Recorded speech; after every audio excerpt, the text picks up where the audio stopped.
I've always been fascinated by stories that change the world. And today, I want to share one that's pretty mind-blowing.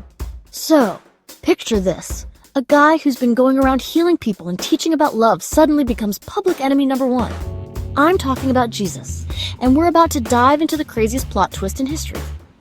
You might think this is just a story about death, but it's actually about sacrifice, forgiveness, and a chain reaction that's still affecting us today. Okay, so get this. Jesus is out there doing some pretty incredible stuff. He's healing people left and right, turning water into wine, which, let's be honest, would make him pretty popular at parties, and teaching about this thing called the Kingdom of God. Now, you'd think this would make him everyone's favorite guy, right? Wrong. See, there were these religious leaders who were not happy campers. They saw Jesus gaining followers faster than a viral TikTok, and they were like, uh-oh, this guy's messing with our power structure. So what do? They decide to take him down. It's like the ultimate cancel culture move, but way more intense. They arrest Jesus, and suddenly, the guy who was crowd surfing on popularity is now public enemy number one. Now, here's where things get really intense. The religious leaders are grilling Jesus like he's on the world's worst job interview. They're accusing him of blasphemy, which is basically saying, dude, you can't go around claiming to be God's son. But check this out. When they take Jesus to Pontius Pilate, the Roman governor, he's like, I don't see what this guy did wrong. It's like when your mom catches you and your sibling fighting, and you try to explain why it's not your fault. But wait, there's more. Despite finding no fault, Pilate caves to peer pressure harder than a middle schooler at their first dance. He orders Jesus to be crucified.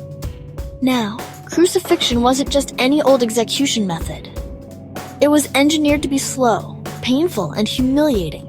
The physics of it are actually pretty horrifying. It's designed to make breathing incredibly difficult, leading to a slow, agonizing death. So, Jesus is up on this cross, going through probably the worst pain imaginable. But here's the mind-blowing part. Instead of cursing everyone, he asks God to forgive the very people who put him there. It's like if someone stole your YouTube play button, and instead of calling them out, you asked YouTube to give them their own channel. That level of forgiveness is just, wow. Now, you might be thinking, okay, but how does one guy dying change anything?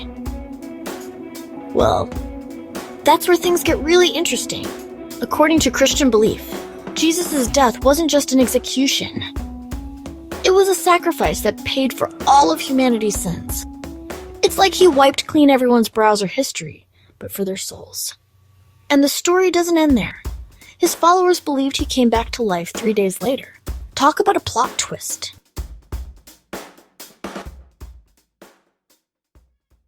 So there you have it.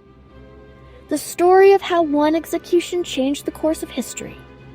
Whether you believe in Jesus or not, you've got to admit, it's a pretty incredible story. And here's the cool part. This story of sacrifice and forgiveness is still relevant today. So relevant today. So, if you're intrigued and want to learn more about Jesus and Christianity, why not do some digging? Who knows? You might discover something that changes your life. And hey, if you liked this video, don't forget to smash that like button and subscribe for more mind-blowing stories from history.